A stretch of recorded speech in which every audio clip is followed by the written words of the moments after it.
Hello friends, I want to thank Sally, my friend from Seawoods, for having forced me to make this video because she missed half the talk that I gave to a prayer group in Dubai this morning, and she says, send me your recording. And I said, I don't have any.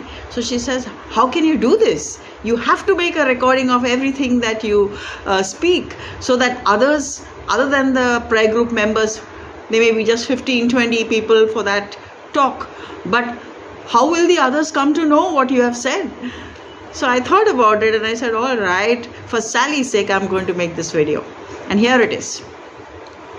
My topic was my encounter with my Mama Mary. My encounters with Mama Mary. So the very first encounter I had with Mama Mary was in Palakat. Palakat, there was a lady by the name of Rani. She's a mystic, and subsequent to my visit there, she received the stigmata and also the crown of thorns, and she has also visited Tabor the first time that Father Matthew was director here, and I got to see her because my husband's sister, who lived in Kerala, had already gone to this place, and she had seen that supernatural phenomena there. This lady, Rani, a Malayali, she was a simple lady, and with a family, living in a small house in Palakat. So she had huge statues of Mother Mary, like the one I have here and even bigger, and milk and honey used to flow out of that statue, and my sister-in-law has had the privilege to drink of it. Also, many other miracles were attributed through this Rani. So when we went to Kerala in 1995, my husband and I and 2 children, we decided to go to this place. And I must tell you that I went there with a lot of resistance. I didn't want to go. We were not the praying type. We never prayed the rosary at home. And I wasn't a very big fan of Mary either. But because my husband insisted, they arranged for a vehicle, and we landed there on the highway because there was no road to her house. The vehicle was parked on the highway, and we had to walk down mud road to reach her house. When we reached her house, we saw it was packed, chock-a-block, with priests, nuns and lay people. There were so many people waiting in the compound, awaiting their turn to get inside the house. So while we waited outside, we were told that there is a fragrance emanating from Mother Mary, and only those people who pray the rosary fervently in her presence will experience that. So that was highly exciting to hear. And when we got our turn, my daughter, who was in the 7th standard at that time, and my husband and I went inside. We barely got place to kneel down, and all of them were praying in Malayalam, but we didn't know how to pray in Malayalam, so we were praying in English softly. We prayed. My daughter was kneeling just one step ahead of us, and we prayed fervently. We wanted to experience this fragrance. And when the 4th decade, when we reached the 4th decade, my daughter turned back and she said, Mama, I'm getting the fragrance. And immediately we too got it. We all 3 got that fragrance, and it was very strong.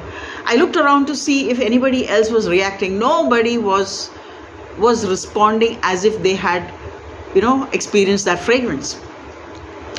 So that was my first encounter with Mary. I really believe that, yes, Mother Mary is present in this home, in this house.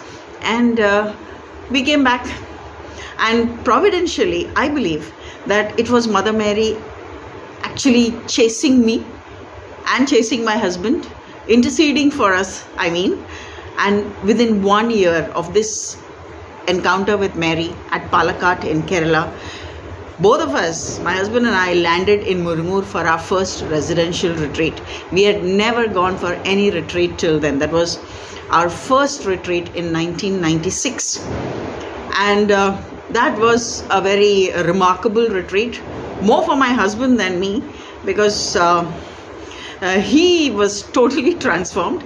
I was a bad egg, and I still remain bad for quite some time, but made a fantastic effect on my husband, and he became a very prayerful person. And we started praying the rosary at home, not just one but 3 rosaries together, and my 2 children, older children, used to pray with us. And what was the background to this retreat? When my husband was at sea, he was a captain, and when he was celebrating his 40th birthday, he was at sea. So I got a call from him early in the morning, and I thought that he's calling me so that I could wish him, because I cannot call him from here. Only he can call me through his satellite phone. So I thought he's calling me so that he's giving me an opportunity to wish him. So I wished him happy birthday, darling.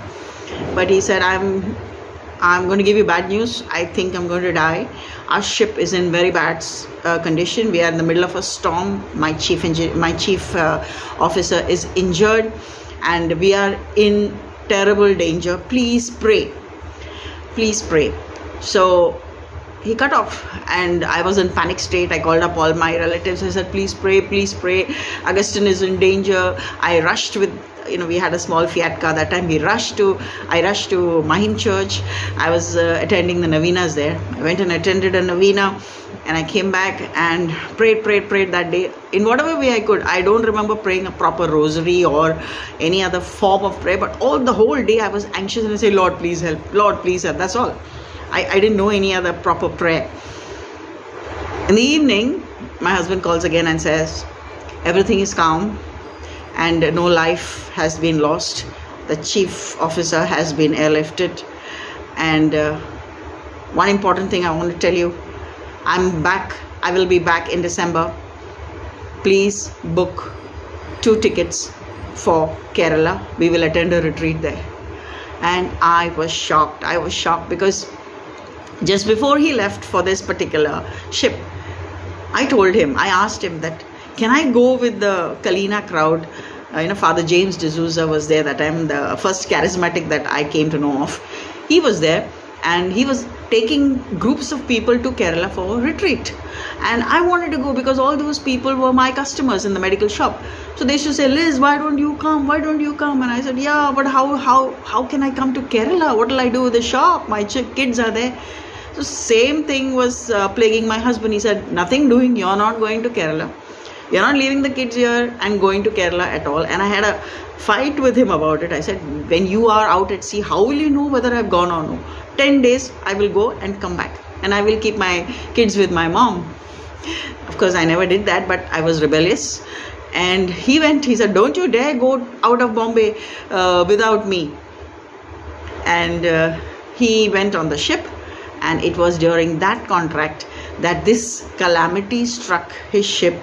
And because of that, both of us landed in Murungur in December 1996, which was a great event in our life. It was a turning point in our life. We started sort of eliminating the common sins that we were used to, whatever sins that we were commonly engaged in. We started eliminating one by one, because we realized that we were living a worldly life full of sin, which was against the teachings that are recorded in the Bible. Jesus has told us to live in a certain way, and we were not even aware of it.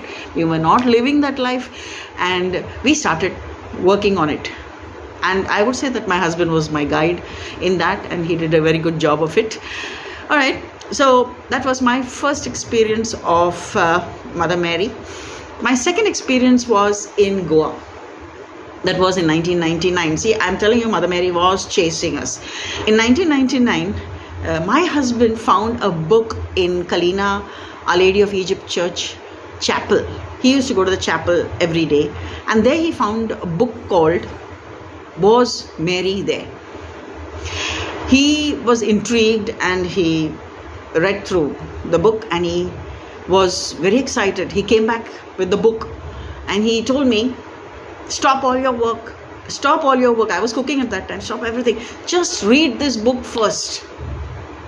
I remember it was a Tuesday. And He made me read that book. It took me nearly 2.5 hours to finish that book. And when I finished that book, he asked me, what do you think? Is Mother Mary really there in Goa? I said, it seems like it. According to the book, Mother Mary has invited a lady, a mystic, another mystic called Iveta Gomes from Canada. She asked her to come to Goa, to this place called Betim. I'm not pronouncing it right, Batim in Goa. Betim, I say Batim, but then when Goan say Betim. All right, so we went to, Iveta was called to Betim, and on a mountain, a deserted mountain, there was a church in ruins, which was 400 years old. Nobody was going there. It was not being used. There were no services there. But Mary told Iveta, go there, and told her that this church will be revived. Mary will appear there, and there will be a water coming on the left side of the church. As you face the church, on the right side, but from inside the church, on the left side of the church, there will Iveta has to arrange to dig a well, and when they go deep enough, they will find 5 streams of water, and that water will have healing qualities, just like the water at Fatima and other Marian places. So because of the the terrain and the lack of funds and the lack of enthusiasm of local people, priests, I don't know what, nothing was happening. But people had started prayer services there. Every first Saturday, a group would gather and they would go up the mountain praying the way of the cross and holy wounds, and then they would go up the mountain, stay on the top and recite rosaries after rosaries in different languages. And then at 3 o'clock there would be a mass. One priest would come from one of the villages below, and he would celebrate the mass and go back. So there was a lot of crowds. Then they would come in buses over there. So my husband said, I'm convinced that Mary was there.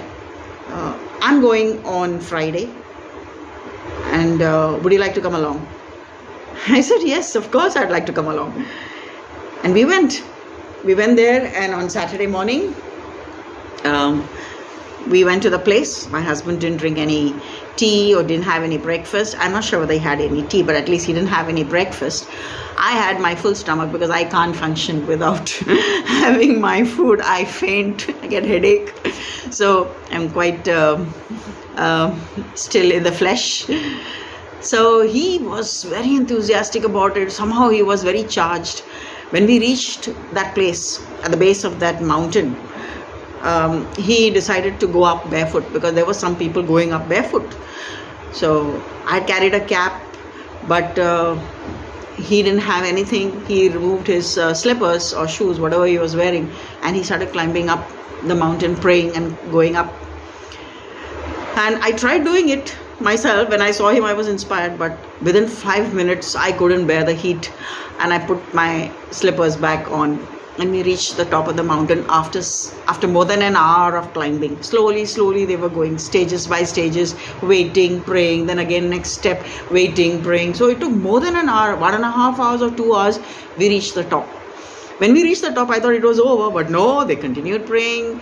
And there was not a tree, just one tree on the top of that mountain where there was a flat surface, just one tree. And we are all standing in the sun, blazing sun, and praying the rosary. And actually I was tired, I was fed up. Already I was so tired. And my husband was praying and praying. And he was sitting next to me. I saw him going to faint. Then he drank some water. That is just before 3 o'clock. So till that time he had not had anything. No water also. But I was sipping continuously. I'm just showing you the difference between his spirituality and mine. I'm so worldly and so used to comforts. But he was willing to give it up all for finding the truth. Well, anyway, at 3 o'clock, the priest came. All of us went inside the church. No fans, or there were just a few creaky fans, and the church was packed. It was hot, and somehow the service got over. I was not impressed, but at the same time I was praying, Mama Mary, we came all the way here. Look at my husband, how much he's suffering just to see you.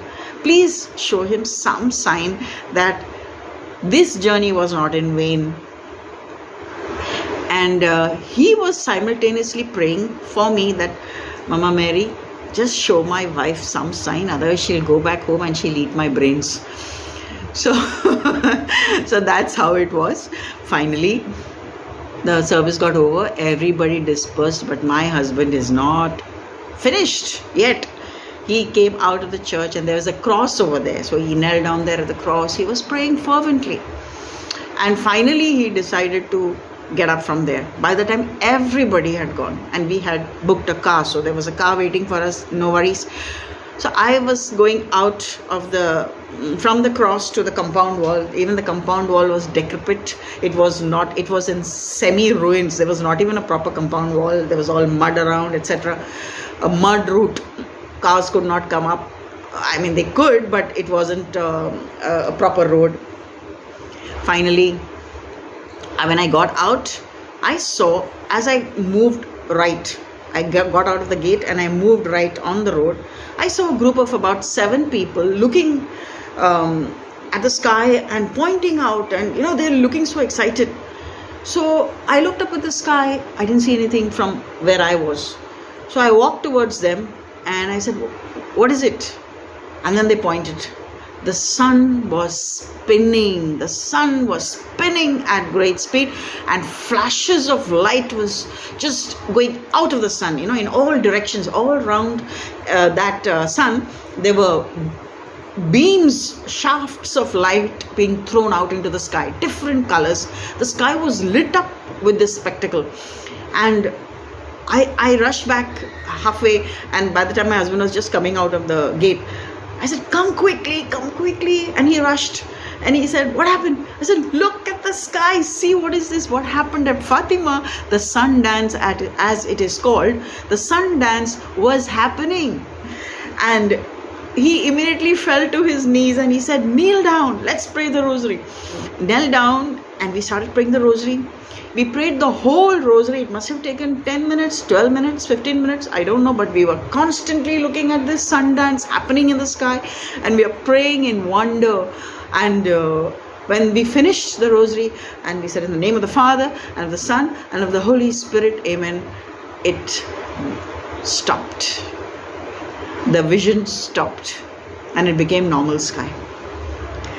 When we turned our eyes away from the sky, the priest was standing there and he's looking at us.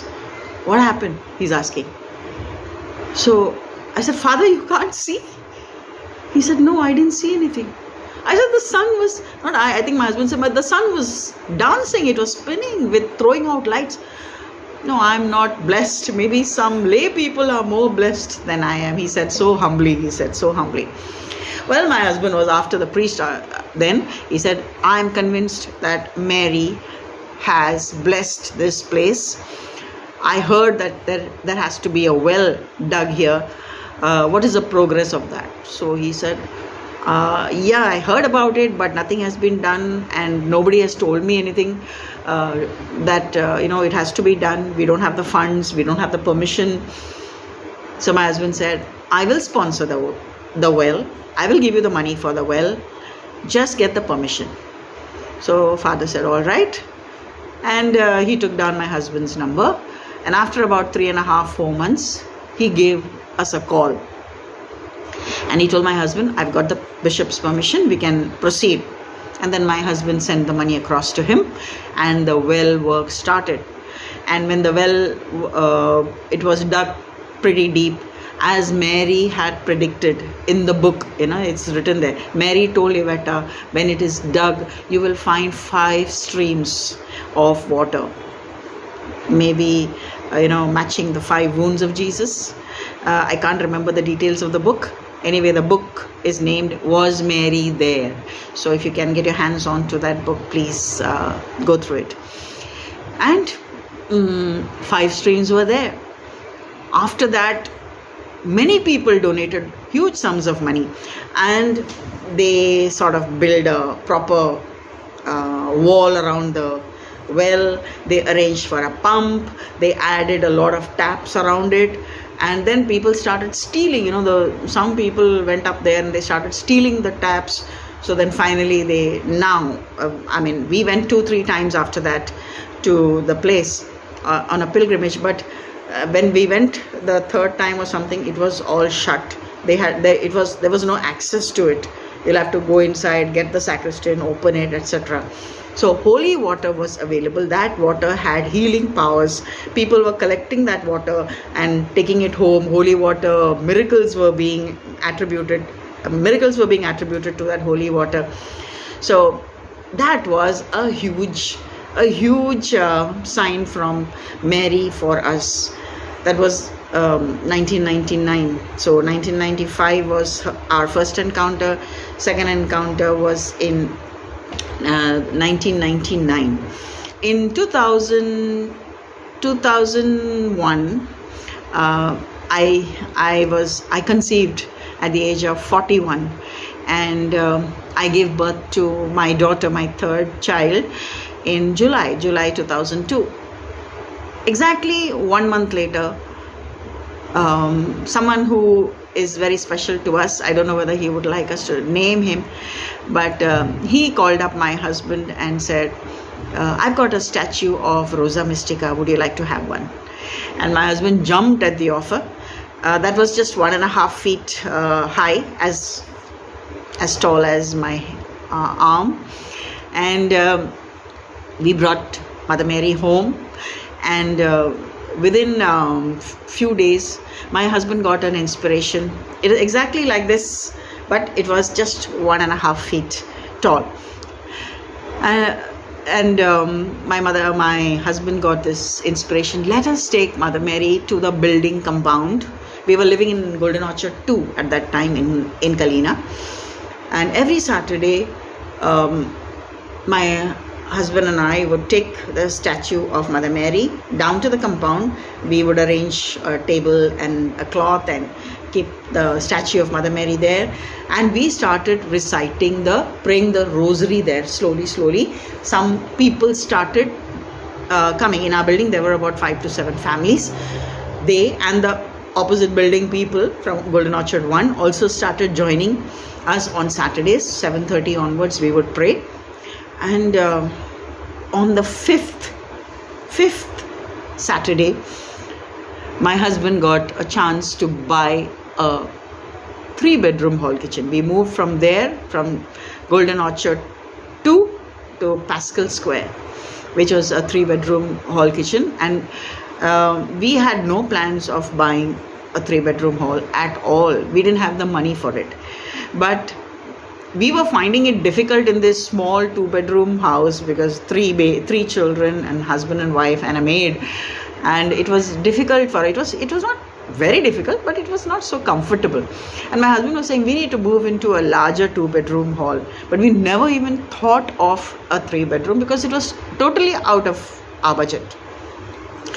On the 5th Saturday, or after the 5th Saturday, my husband met the builder's supervisor. He told Augustine, there is a 3-bedroom available. Do you want to have a look at it? So my husband said, no, we are not interested. We don't have the budget for it. He said, no, you just come and have a look. It's available right now. That is the only one left in the building. So my husband had a look at it just out of curiosity. He fell in love with that house. He came back and he said, let's go and have a look. So he took me and my children and we went to see the house, and it was awesome. Beautiful house. But the cost of that house was exact double of the cost of our present house, and we did not have that much of spare cash. So we went to the builder, and the builder said, it costs 44 lakhs, but I will give it to you for 40. So we said, it's out of bounds, we cannot afford that much. Then he said, how much do you have? I said, my husband said, we can manage 20. Somehow we can manage 20 from here and there. So he said, all right, you give me your current house and you give me 20 and I will give you that house for 40. That's how we moved into a 3-bedroom hall kitchen. So that was definitely a gift from Mother Mary. A devotion to Mother Mary has, prompted her to give us a sort of gift. We needed that at that time, and definitely I attribute it to that devotion to Mary. And the next thing I would like to talk to you about is when we went to this new house, I didn't know where to place this statue of Mother Mary. I didn't have an altar as such. We have photographs of Divine Mercy, Sacred Heart. We have small statues here and there, but we didn't have an altar. And I was taking Mother Mary and keeping her here one day. Another day I would keep her there. I was not sure where to keep her, you see. And I get a call from Kerala. My sister-in-law, the same sister-in-law who was connected to Rani. She's telling me, and I had just come back from Kerala. I had gone for a retreat there, and I had just come back alone.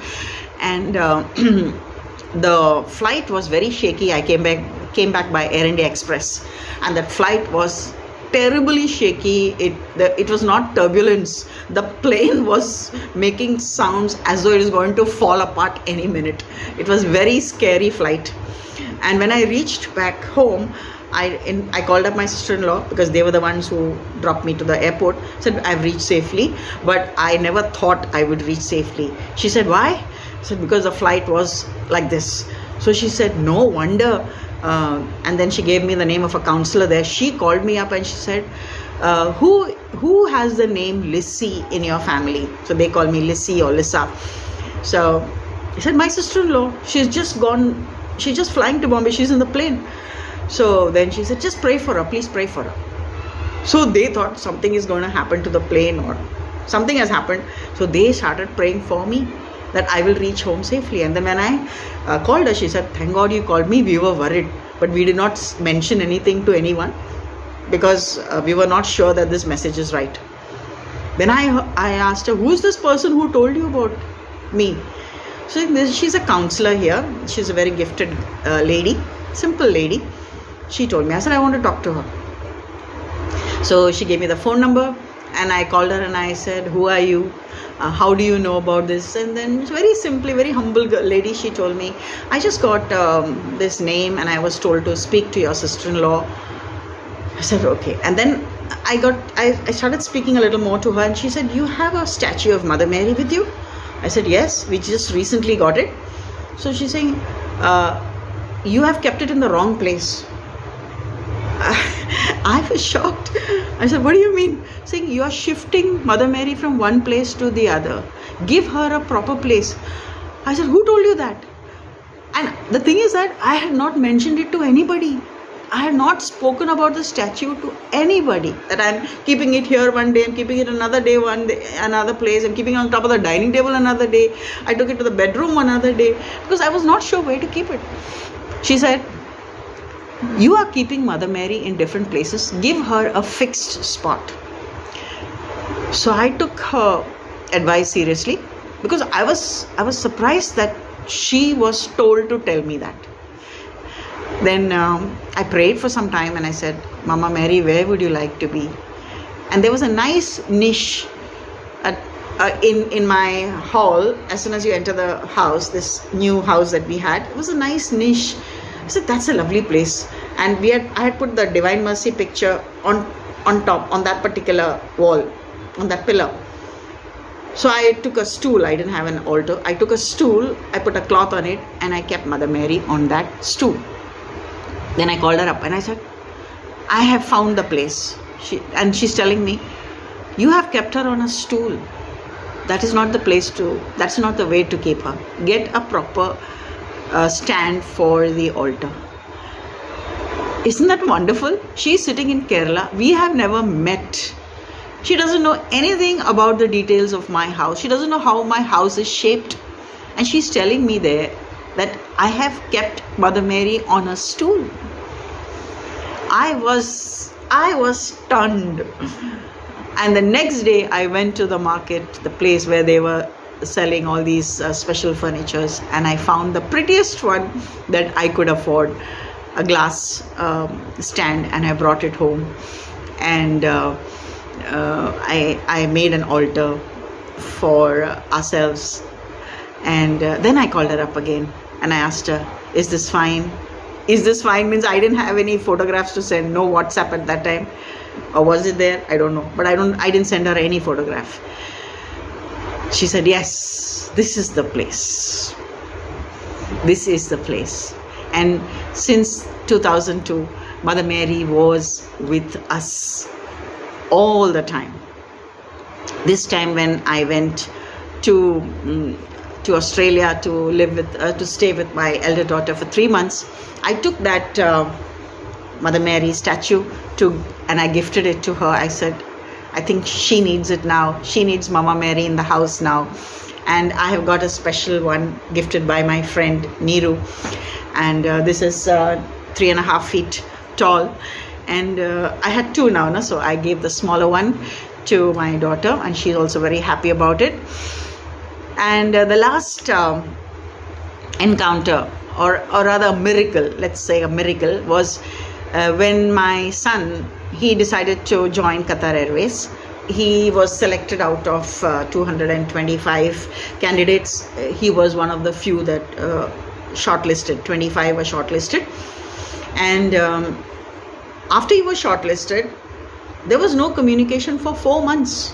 They were waiting, because a mail has to come, email has to come that you can proceed for your medicals. And that wasn't coming. And during those days, both of us had already started our ministry at Tabor. Already we were counseling people privately here.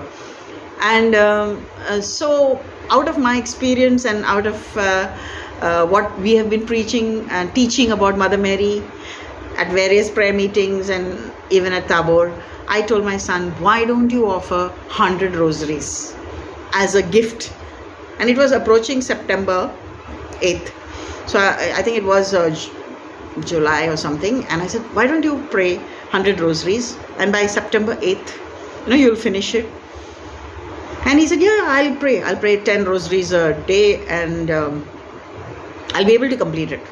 He started with 10, then it went down to 5 and 1 and none. And September 8 passed, November passed, it was almost ending November when he actually finished his 100th rosary. I remember for the 100th rosary, I said, I'll pray with you. We both knelt down and we prayed together with our arms extended. We finished at 1 o'clock in the afternoon. The rosary was over. We signed ourselves, and my son ran to the room to check his laptop. Somehow he also had a feeling that this is it. He ran to check his laptop. There was a mail at 12:59. Proceed for medicals. So he joined Qatar Airways. So this is my journey with Mama Mary, and there have been a lot of miracles and blessings in our home family because of the intervention of Mother Mary. And I would like to say that Mama Mary is only pointing to her son. Do as he tells you, as she said at Cana. She doesn't have any sense of grandeur and splendor. I am the Mother of God. Very humbly, she says, do as he tells you. And what is Jesus telling us? Jesus is only telling us to keep the commandments with our heart. Keep the commandments with our heart and live the word of God in our day-to-day lives. Live the word, not read the word alone, not repeat the word alone, but live a life according to the word. So Mama Mary has got 10 virtues according to Saint Louis de Montfort. He says Mama Mary's 10 virtues are very special, and it will be a good idea for all of us to ask Mama Mary for those virtues. So the virtues are deep humility, lively faith, blind obedience, incessant prayer, constant self-denial, surpassing purity, ardent love, heroic patience, angelic kindness, heavenly wisdom. Okay, so deep humility, lively faith, blind obedience, incessant prayer, constant self-denial, surpassing purity, ardent love, heroic patience, angelic kindness, heavenly wisdom. So how do we pray for this? Mama Mary, please pray for me to receive your quality of deep humility. Hail Mary, full of grace, Holy Mary, Mother of God. Mama Mary, please pray for me to have lively faith like you. Hail Mary, full of grace, Holy Mary, Mother of God. So that way, so you can make it like a decade. You can start with an Our Father, and you can pray the 10 Hail Marys for the 10 virtues and end it up with a Glory Be. I do it not on a daily basis, but whenever I am praying in a particular way, I do pray this prayer. And I suggest all of you to have a deep devotion to Mama Mary. Cling to her mantle. She is a loving mama. She is our heavenly mama. She loves us so much, and she will do all that she can to get us to heaven. God bless you.